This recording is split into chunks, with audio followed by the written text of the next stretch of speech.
Salut à vous, salut Fanny. Salut Mathieu.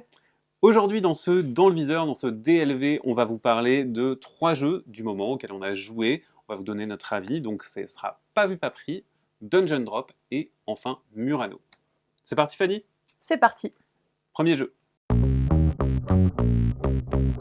On va vous parler de Pas vu pas pris, qui est un jeu de cache-cache et de 1, 2, 3 soleil, n'est-ce pas Fanny? Oui, donc en fait, dans ce jeu, on va incarner des petits fantômes qu'il va falloir qu'on fasse traverser un hall d'hôtel. Mais vu qu'on va pas pouvoir le faire en une seule fois, il va falloir qu'on se cache éventuellement des personnes qui vont regarder à travers ce hall. Et pour se cacher, on va avoir des petits meubles qui vont être disposés dans le hall de notre hôtel. On va avoir des cartes déplacement qui vont nous indiquer de combien de cases on va pouvoir se déplacer, sachant Et qu'on quel peut meuble? Et quel meuble on potentiellement peut quel meuble déplacer? aussi. Mais sachant que quand on se déplace nous en tant que fantôme, on va pouvoir répartir nos mouvements entre nos différents fantômes. À la fin de chaque tour, une fois qu'on aura tous effectué nos déplacements, il y a un joueur qui va contrôler une petite serrure qu'il va déplacer autour du plateau. Il va regarder dans la petite serrure et tous les fantômes qu'il va voir à travers cette petite serrure vont retourner dans leur camp et pourront retenter une traversée un peu plus tard. Et donc effectivement, on peut se cacher derrière des Oui, meubles, dans le chariot, à la dans des meubles. nourriture. Attention, il y a un miroir aussi, et le Oui, miroir, si on vous voit dans le reflet, vous êtes quand même, vous avez quand même perdu, donc il y a quand même des choses à calculer. oui. Et puis j'ai trouvé qu'il y avait un vrai plaisir matériel à se Ah, bah, cacher, à utiliser le mobilier. ouais. Donc sur ce petit échiquier, on se balade, on essaye de prévoir les angles de miroir, sachant que la serrure est obligée de changer A de priori côté dans la règle de base, en tout cas. dans les règles de base.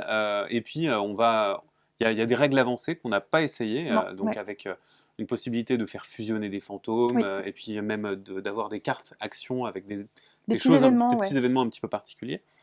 Euh, et en tout cas, moi, j'ai trouvé un vrai plaisir enfantin. Je me suis senti glisser Mm. dans la fiction qu'apportait Pas vu pas pris très très vite. Oui, alors moi je l'ai essayé à Cannes l'année dernière en version proto et c'est vrai que ça fait un moment que je l'attends, du coup je suis très très très heureuse de le voir arriver là prochainement. J'ai pas l'impression que les règles aient beaucoup changé depuis le moment où je l'ai essayé. Par contre, la seule chose qui me pose un tout petit peu problème dans ce jeu, c'est en fait la gestion de cette serrure.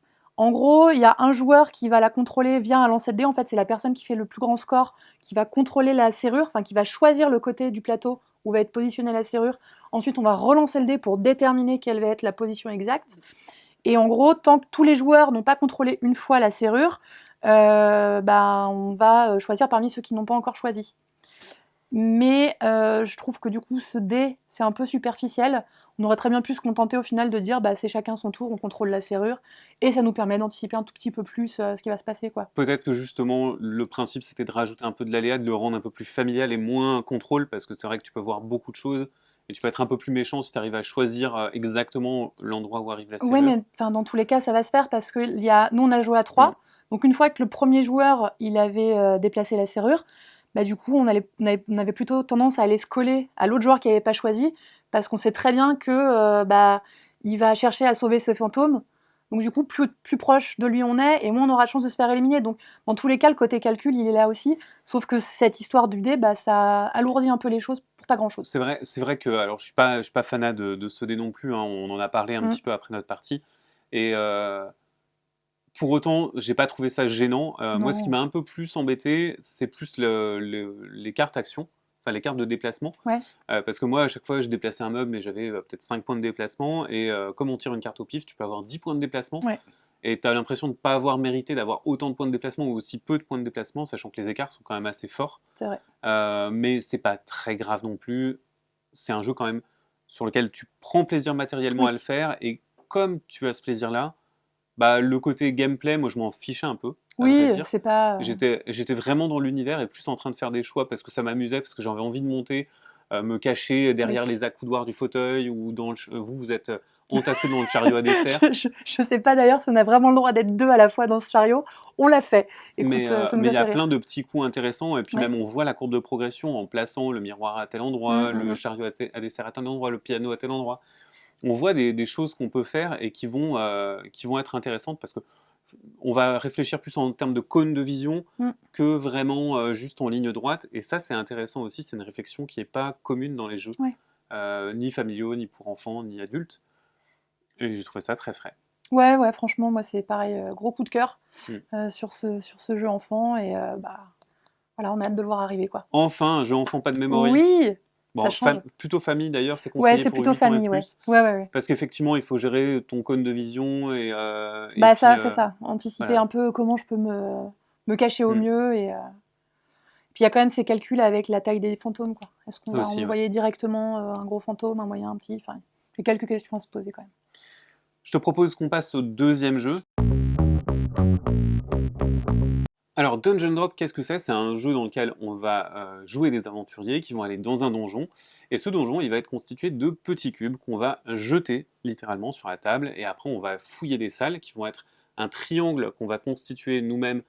Donc, on va relier 3 piliers et on va récupérer tout ce qu'il y a dedans. Attention, il pourra y avoir des monstres. Les monstres vont nous faire perdre des points de vie. Et en fonction des trésors qu'on a récupérés, on est plus ou moins alourdi et on va jouer plus ou moins tard dans la manche. On va jouer assez peu de manches au final, et donc à la fin, c'est celui qui a le plus de trésors ou le plus de points qui a gagné.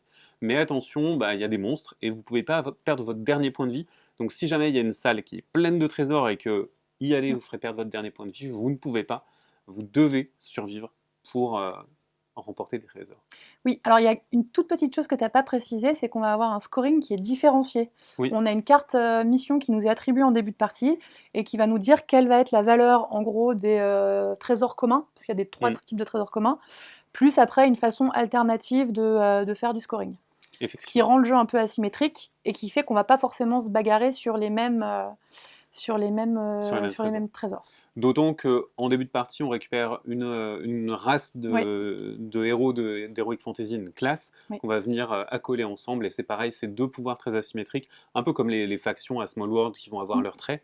Et là, on va venir accoler ces deux particularités qui vont nous donner des petites règles spéciales qui nous Tout à fait. avantagent nous, qui peuvent nous permettre de nous soigner, Mm. d'ignorer les monstres, de D'aller changer, choisir des trésors carrément d'aller dans les choisir des dés qu'on va trésors dans les lâcher. dés, etc. Et effectivement, il y a de la symétrie, on Ouais. jouait pas pareil. Non, on jouait carrément pas On pareil. jouait carrément pas Moi, pareil. je sais que j'avais une mission qui me faisait en fait marquer des points sur des coffres Mm. qui étaient ouverts. En fait, on a des petits cubes qui sont des coffres, et si on arrive à les récupérer et à les associer avec des clés, les coffres sont ouverts et on marque la valeur du dé plutôt qu'un certain nombre de points. Et moi, en plus, ça me faisait marquer des points par paire de coffres clés qui étaient associés, Alors que ce qui était clairement, très bien. moi, c'était pas du tout ça. C'était les cubes bleus. Ouais, J'avais un scoring qui s'arrêtait au bout d'un moment, mais il fallait que je fasse une série de cubes bleus. ouais. Donc, il y a une vraie façon de jouer qui va différer de joueur en joueur. Ça, c'était plutôt agréable. Le tour de jeu est très simple. On Oui, prend des cubes dans le coffre du donjon, parce que la boîte est toute petite. ouais. On va juste les lâcher et ça va bousculer d'autres cubes, ça va bousculer un petit peu tout l'environnement de jeu. Et donc, on va ensuite choisir sa salle, Tout à récupérer les fait. trésors dedans, et c'est au joueur suivant. Très simplement. Sur le système de scoring, j'ai l'impression que les missions rapportaient, enfin, n'étaient pas forcément très très très équilibrées entre les joueurs. Enfin, je sais que la troisième personne qui a joué avec nous, elle avait un scoring clairement qui lui rapportait moins de points que nous. Maximum 6 points, ouais. C'est ça, Mm. alors que bah, nous, ça pouvait être. Enfin, moi, je pouvais faire jusqu'à 9 points par paire de coffres clés, et toi, tu étais bloqué à 16 points. Mm. Donc, on se rend tout de suite compte qu'il y a un petit déséquilibre. Après, peut-être que ça peut être compensé aussi par les trésors et les. Peut-être que son objectif était plus facile, peut-être que les autres scoraient différemment aussi, parce qu'il y a quand même 3 types de Oui. trésors communs. Il y a plein de choses qui peuvent rentrer en ligne de compte, mais effectivement, à la première partie, alors moi, c'était pas ma première, j'ai joué sur la version anglaise il y a Mhm. un certain nombre d'années. C'était un peu frustrant de voir que on avait ce déséquilibre et on Mm. ressentait tous ce Ouais. déséquilibre et que ça faisait un peu grincer des dents. Ouais. Par contre, on a joué donc sur une table en bois et la surface de jeu est vraiment très importante. Ah oui, La fois complètement, ouais. d'avant, j'ai joué sur ma table basse qui est en verre. C'était horrible. Les cubes rebondissaient et allaient n'importe où. Du coup, on a vite décidé de prendre le plus grand tapis de jeu que j'avais chez moi. Et là, c'était nickel. On était vraiment dans une expérience de jeu très très agréable avec un tapis de jeu parce que ça rebondissait Ouais. correctement, mais ça s'arrêtait aussi. C'est vrai que nous, là, c'est pareil, on a un Ouais. peu souffert de ça. Les cubes sortaient très très vite de la zone de jeu. Après, c'est fait pour sortir de la zone de jeu. C'est fait pour sortir de la zone de jeu, mais c'est quand même des petits cubes et ils ont tendance à vite sauter et Mm. on peut les perdre très facilement. Ou ils peuvent se faire manger par des chiens errants. C'est exactement ce à quoi j'étais en train de penser. Et après, enfin, je sais pas ce que tu en as pensé, mais moi j'ai vraiment l'impression d'un exercice mental pas commun. Ah oui. Parce qu'on fait son triangle, on essaye de calculer les angles pour récupérer tel trésor, et puis après on se dit attends mais là il y a cet autre truc et du coup je pourrais faire Mm, ça. mm, mm. Ah mais non il y a tel monstre au milieu, je peux pas y aller. Et en fait on réfléchit à ça tout le temps Ouais. et on n'est pas du tout dans la même projection que d'habitude. Non, c'est ça. Plus que d'être dans le scoring, on est vraiment dans la projection dans l'espace. Ouais, c'est vrai que c'était cool, ça changeait un peu. Après, j'ai trouvé que c'était assez original, hein, mine de rien, un petit dungeon crawler, j'allais dire. Oui. Un petit dungeon crawler comme ça, c'est hyper accessible en fait. Ça, tu y joues vraiment avec n'importe qui. Enfin, oui, si n'importe qui, en fait, il y a c'est pas, familial, c'est hyper 12 familial. milliards de règles, tu te mets vite en jeu, c'est agréable, tu fais tomber tes trucs. Enfin, c'est quand même plutôt assez cool et assez frais. C'est frais, mais moi, ça m'a pas laissé un souvenir impérissable non plus, dans le sens où, après, c'est un dungeon crawler en 20 minutes, c'est un Ouais. peu inédit, mais d'un autre côté, c'est pas du tout les mêmes sensations qu'un dungeon crawler, bah non. tu vois, c'est vraiment un prétexte pour. Ouais. Après, ça donne un peu de logique à certains trucs, aux monstres, aux points de vie, euh, aux potions et aux boucliers, qui sont des cubes un peu particuliers qu'on va pouvoir utiliser pour se On soigner n'a ou empêcher pas des du tout dégâts. utilisé, nous, pour le coup. Si, moi j'ai utilisé un bouclier une fois. Ouais, t'as utilisé un bouclier. Mais c'est vrai que les potions de vie, Ouais. Mais en tout cas, il y a vraiment de quoi faire. oui. Il Il y a même une variante solo. y a une variante solo. Alors, il y a plein de personnages et Oui. plein de classes. Je suis pas sûr que ce soit vraiment nécessaire parce que Ça permet de la rejouabilité, quoi. Ouais, mais c'est un peu un des aléas du Kickstarter. Tu as déjà des trucs qui viennent s'assembler qui te donnent une rejouabilité de fou. Pourquoi est-ce que tu mets des personnages de plus? Bon, bah voilà, à mon avis, c'est des stretch goals. J'ai pas suivi le KS. Mais en tout cas, voilà, ça arrive en français. C'est vrai que c'est un jeu très très original, très frais, qui doit pas être très très cher non plus. Et pour le coup, voilà, il y a cette originalité qui me séduit pas mal. Ouais, je suis d'accord avec toi. C'est accessible, c'est familial, tu le sors rapidement, tu joues rapidement, c'est très bien.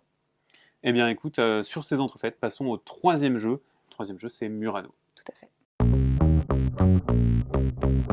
Fanny, parle-nous de Murano. Alors, dans Murano, on va incarner des fabricants, des maîtres verriers, qui allons devoir essayer de créer des œuvres en verre et de faire ça le plus rapidement possible, en fait. On fait un peu un contest entre maîtres verriers. Il faut être le premier à arriver à fabriquer un certain nombre d'objets dans un certain ordre. Et pour avoir des sous. Et pour avoir des sous, évidemment, puisqu'à la fin de la partie, celui qui a le plus de sous gagne la partie. Comment ça se passe? À notre tour de jeu, en gros, on va pouvoir aller récupérer des petits éclats de verre à l'aide d'un sélecteur qui va nous indiquer exactement ce qu'on va aller récupérer. On va avoir une phase où on va pouvoir faire soit des échanges, soit des ventes pour essayer un peu d'améliorer le stock de morceaux de verre qu'on a. Et on va pouvoir, en dernier lieu, éventuellement effectuer une œuvre si on a les ressources nécessaires. On va faire ça un certain nombre de fois jusqu'à ce qu'il y ait un des joueurs qui ait complété ces 5 objectifs. Oui. Et à ce moment-là, on passe au décompte, on compte les points. Celui qui a le plus de sous gagne la partie.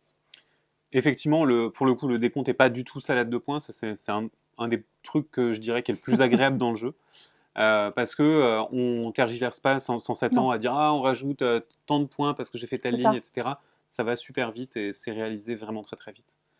Après, le tour, comme tu le dis, il a 3 étapes. Oui. La sélection, où là on se prend pas trop la tête, on prend ce qui est indiqué par le sélecteur. On n'a pas le choix. Et après, c'est sur l'action. Ça peut être une action d'échange, une action de vente, une action d'achat. Il y a quand même beaucoup d'options qui s'ouvrent à nous. Sachant qu'en plus, chaque œuvre qu'on a réalisée peut nous donner un bonus unique dans la partie pour avancer beaucoup plus vite. Et moi, j'ai trouvé qu'il y avait beaucoup de choix pour un jeu qui se veut très familial et très accessible. Et j'entends ce que tu dis. C'est vrai qu'on n'est pas forcément tout à fait d'accord sur ce jeu. Pas du tout. Moi, globalement, j'ai passé une bonne partie. J'ai trouvé que c'était cool, le matériel est joli, mis à part les morceaux de verre qu'on a trouvé dans la boîte. C'est réellement du verre qu'on a à l'intérieur et on avait des morceaux cassés, donc bon, ça c'était un tout petit peu moyen, mais bon, je pense que c'est les aléas de la chose.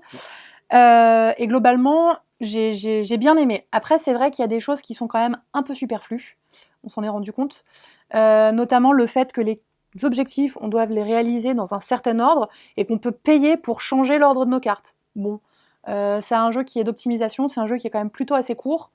Je vois pas trop l'intérêt de rajouter cette contrainte en plus. C'est vrai que, sur l'ordre des objectifs, quoi. en fait, ça t'oblige à essayer de calculer en avance, et puis même tu peux te dire, ah bah tiens, je peux faire mon quatrième objectif si je paye tant, mais du coup il est moins rentable. Moi, j'ai pas trouvé ça dérangeant, parce que tu sacrifies des points pour l'efficacité. Par contre, comme tu dis, on a 5 objectifs et ils demandent chacun 5, Ouais. non, 4 4, éclats de ouais. verre. Et au final, tu peux récupérer beaucoup d'éclats de verre par tour. Et moi, je me Ouais. suis retrouvé à jouer peut-être 6 tours avant Ouais. que ça finisse, ou peut-être Ouais. 7 max. J'avais l'impression, au premier tour, j'ai fait un objectif, deuxième tour, j'ai fait un objectif. Tout le monde a regardé autour de la table en se disant, mais on a presque fini, on a fait la moitié de la partie, on a joué Oui, une ça va fois. vite, ouais. Et c'est un des trucs qui m'a vraiment gêné dans ce jeu, c'est que j'ai pas eu l'impression de pouvoir prendre mon temps, de me laisser glisser un petit peu dans l'univers du jeu. C'était tout de suite, il faut marquer des points, bim bam, et tout de suite, j'ai marqué mon premier objectif, j'ai gagné 8 lyres parce que j'avais mes 8 Ouais. emplacements de dispo. Deuxième, pareil, et là, bah, j'avais déjà de l'avance sur vous, et c'est dur de rattraper pour vous. Ouais. Moi, il y a plusieurs choses auxquelles j'aimerais réagir. Déjà, le fait que ce soit rapide, oui, mais vu que c'est quand même assez répétitif, j'ai pas forcément envie de faire ça sur plus de temps que ce qu'on a fait, pour le coup. Mm. Donc le fait que le jeu aille vite, ça m'a pas dérangé outre mesure. Et je pense que si la partie avait été plus longue, j'aurais tout de suite un peu moins apprécié. Et autre chose sur l'avance que tu as pris, en fait, c'est un choix dans le jeu. C'est soit tu vas essayer vraiment d'optimiser ta main pour arriver à faire un objectif et gagner plein de lyres, soit tu vas avoir la possibilité d'essayer de réaliser plusieurs objectifs d'un coup. C'est ce que j'ai fait moi au tour d'après. J'ai réalisé 2 objectifs d'un coup, j'ai quand même gagné pas mal de sous, plus un petit bonus en plus. Donc, tu vois, je pense que ça peut se compenser. C'est soit on essaye vraiment d'optimiser pour faire plein de sous, soit on essaye d'optimiser mais plusieurs objectifs à la fois pour terminer la partie encore plus vite, quoi. Je pense que de toute façon, la meilleure optique, c'est de réaliser un objectif par tour. Oui, dans tous les Tu cas, peux ouais. pas faire mieux. Non, non, non. Après, il y a un autre point qui m'a vraiment beaucoup gêné, c'était l'iconographie. Ouais. Parce que on a des pouvoirs qui vont pouvoir se déclencher. Ouais. Quand on a réalisé une œuvre, on va la placer, et suivant son type, on va avoir un pouvoir parmi 4. Et l'icono de ces pouvoirs, donc ces pouvoirs sont tirés en début de partie, et c'est illisible. Vraiment, Oui. on est revenu, Ah bah, à chaque fois, on ouais. avait 4 pouvoirs pour la partie. À chaque fois que quelqu'un voulait utiliser un C'est quoi objectif, il déjà se dit, ça? ah, ça fait quoi? Attends, bouge pas, on va aller chercher dans les règles. Et en plus, elles se ressemblent toutes, Ouais. les icônes. On se trompait de pouvoir, alors Ouais. que ça va. Non, non, c'est sûr que là, la partie icono, c'est vrai que c'était vraiment un peu la purge parce que on est quand même des joueurs habitués et clairement, rien qu'en les regardant, on ne pouvait pas comprendre alors qu'on avait lu 3 fois quand même le pouvoir à chaque fois. On avait toujours un doute sur qu'est-ce qu'il fallait faire. C'est sûr. Après, à côté de cette iconographie qui n'est pas forcément la mieux du monde, on a quand même une édition qui est assez jolie. Moi, j'ai trouvé que les illustrations, elles étaient classe. La couverture de la boîte, elle est assez épurée. Ça donne envie. En fait, le jeu donne énormément envie. Même le matériel, moi, ça m'a vraiment donné envie d'y aller. J'avais aucune attente sur le jeu au départ. Donc, Moi je non pense plus. que c'est pour ça aussi que j'ai passé un bon moment. J'avais pas forcément d'attente. Moi, j'ai trouvé ça plutôt agréable quand même. Mais je me demande si même c'est pas des photos de sculptures en verre de Murano. Je sais pas. Parce que c'est vrai qu'on a vraiment, les illustrations, elles donnent vraiment cette sensation-là. Ouais. En tout cas, c'est vrai que c'est très joli, c'est très agréable à manipuler, à part les petits éclats de verre qui posent Ouais. un peu problème. Et même encore, moi j'ai pas des grosses mains, mais j'imagine que des gens avec des plus grosses mains que moi ont galéré. Par exemple, Fred en face de la caméra qui a galéré. Mais il y a un côté tactile qui est assez agréable Ouais. en tournant cette roue autour du plateau, etc. C'est pas désagréable, hein, vraiment, ça marche plutôt bien, mais moi, c'est vraiment le côté gameplay qui m'a embêté. Il y a peut-être un problème de positionnement en Et il fait. y a peut-être un problème de position. Parce que ça se veut hyper familial, d'aspect. Enfin, il n'y a pas des masses de matériel au final. Enfin, c'est assez épuré en termes de matériel. Et à côté de ça, on a quand même des règles qui sont un peu trop lourdes Ouais. par rapport à ce que veut le jeu, je pense. Et surtout, en fait, le jeu, il a envie de te pousser à l'optimisation. Ouais. Et ça, pour un public très familial, je suis pas sûr Ça que ça pardonne pas en fonctionne. fait. Ouais. C'est Vraiment, très punitif. c'est très punitif dans le sens où si tu fais une erreur, tu vas la payer en temps ou tu vas la payer en lyres. Et si tu la payes en temps, ça veut dire que globalement, tu as perdu du temps et un joueur risque de terminer la partie et tu risques de te retrouver le bec dans l'eau. Si tu le payes en lyres, c'est moins grave parce que ça te prive juste de quelques points, mais ça reste des points de victoire. C'est ça reste des points de victoire. Et en soi, effectivement, je pense que c'est un peu trop punitif et d'un autre côté, c'est pas assez interactif. On est vrai. vraiment dans son coin, C'est vrai. alors que Si on prend un compétiteur comme Azul, par exemple, qui est un peu plus long quand même, il y a moins de règles, et pourtant c'est beaucoup plus interactif. On est C'est vraiment vrai qu'il y a un dans... peu plus d'interaction. on regarde ce que font les autres, etc. Alors que Ah, là, là, on on a regarde quand l'impression même que... un petit peu aussi. Mais tu peux pas voir parce que la Non, main t'as pas les d'objectif est objectifs, cachée. c'est vrai, c'est vrai.